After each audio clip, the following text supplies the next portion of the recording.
V zelo gledljivem finalu so Mariborčani nadgradili neverjetno uspešno sezono, v kateri so zbirali naslove in postavili številne mejnike. Sploh nismo čakali, da se konča, ker smo toliko zmagovali in to, ampak ja, vsak gre po svoje, vsak gre na zaslužen počitek, smo odpočili za naslednjo sezono. Sinoči so bili spretnejši in srečnejši pri izvajanju 11-metrovk. Celjani so zgrešili 3-krat, 2-krat se je izkazal vratar Marko Pridigar. Če ne greš v to samozavestno, potem nimaš kaj velikih šans, da bi obranil kaj. Jaz sem si rekel, evo, se znam.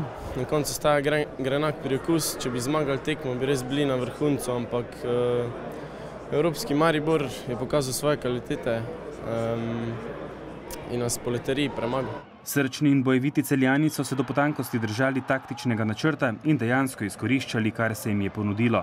Kljub previdni igri in podrejenem položaju so bili 2-krat v prednosti, vendar so vijoličastim hitro dovolili izenačenje. Moram reči, da Maribor imel v sami igri veliko več lepših priložnosti, kot je pa tiste dve navidezne nevarne situacije, ki jih je potem poentiral. Ampak to je nogomet, v bistvu je zadev pravim trenutku za njih, za nas ne pravim trenutku. Pričakoval sem, da bojo bolj padli kot so, vendar se je videlo, da so se v zadnjem času res pripravljali samo za ta finale.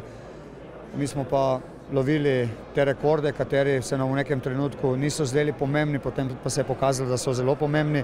Na koncu se je za Mariborčane izšlo sanjsko, saj tako uspešne sezone še niso imeli. Čeprav razočarani ob porazu, so tudi Celjani izpolnili cilje ali jih celo presegli. Uvrstitev v evropski pokal lahko zakrije kakšen neprijeten trenutek iz težavne sezone.